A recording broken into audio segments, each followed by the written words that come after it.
స్వామివారికి నిత్య పూజలు అంటే స్వామివారికి జరిగేటువంటి పూజలలో విశేషంగా ప్రాతకాలము స్వామివారికి పంచామృత అభిషేకము, సింధూర లేపనము, ఆకు పూజలు, ఆ తర్వాత స్వామివారికి నివేదన, మహామంగళహారతి, అదేవిధంగా వడమాల నివేదనలు, స్వామివారికి ఇష్టమైనటువంటి భోగములు సమర్పిస్తూ ఉంటారు భక్తులు.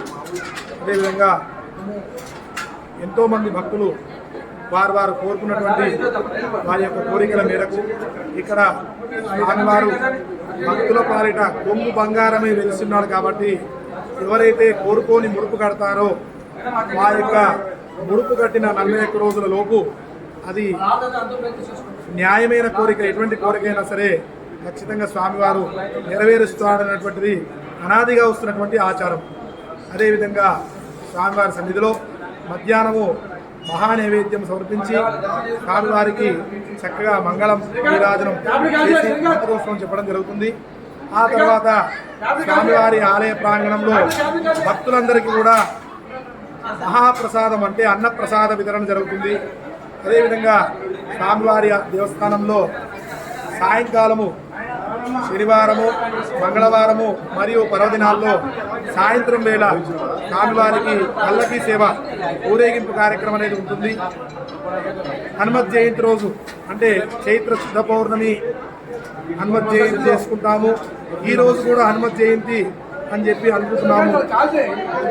ఆ హనుమత్ జయంతికి ఈ హనుమత్ జయంతికి తేడా ఏంటి అంటే ఒక శ్లోకం ఉన్నది.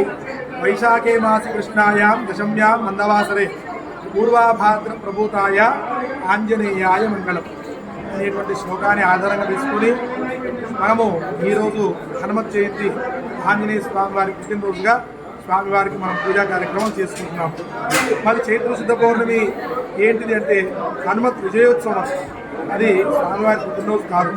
విజయోత్సవాన్ని మరి ఈ యొక్క తెలంగాణ ప్రాంతం పరంగా మరియు ఉత్తర భారత పరంగా విజయోత్సవాన్ని అనాదిగా భక్తులు అధిక సంఖ్యలో ఆచరిస్తూ పాటిస్తున్నారు. కాబట్టి ఆ యొక్క చైత్రశుద్ధ పౌర్ణమి గురించి భక్తులకు ఎక్కువగా తెలుసు. కాబట్టి అట్టి సమయాల్లో జాతరగా తరలి వస్తారు.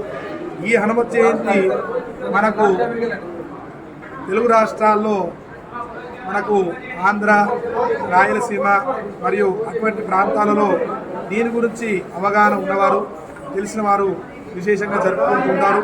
కానీ ఇటీవల ఈ యొక్క 4-5 సంవత్సరాల నుంచి మన ప్రాంతంలో కూడా స్వామివారికి ఇది కూడా చాలా ముఖ్యమైనది.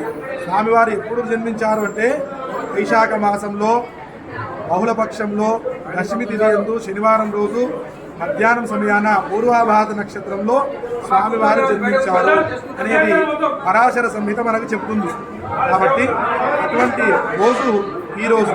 కాబట్టి ఈ రోజున స్వామివారికి ఉదయం 5 గంటలకు విశేషంగా పంచామృత సింధూర అభిషేకము మరియు స్వామివారికి విశేషమైనటువంటి ఆకు పూజలు మరియు తులసి దళార్చనలు, వడమాల పూజలు, వివిధ రకాల ఫలాల యొక్క అలంకరణ, పుష్పాలంకరణ చేసుకొని స్వామివారి యొక్క సన్నిధికి స్వామి దర్శనార్థం మరి ఇంతమంది భక్తులు చేసి దర్శిస్తున్నారు.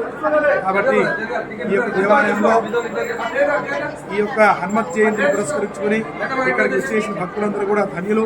స్వామివారి దర్శనం వల్ల వారికి ఉన్నటువంటి ఈతి బాధలు, సకల నరదృష్టి, నవగ్రహ దోషాలు తొలగిపోయి ప్రజలంతా భక్తులంతా సుఖశాంతులతో వర్ధిల్లుతారని దీవిస్తున్నాము. జై శ్రీరామ్. జై శ్రీరామ్.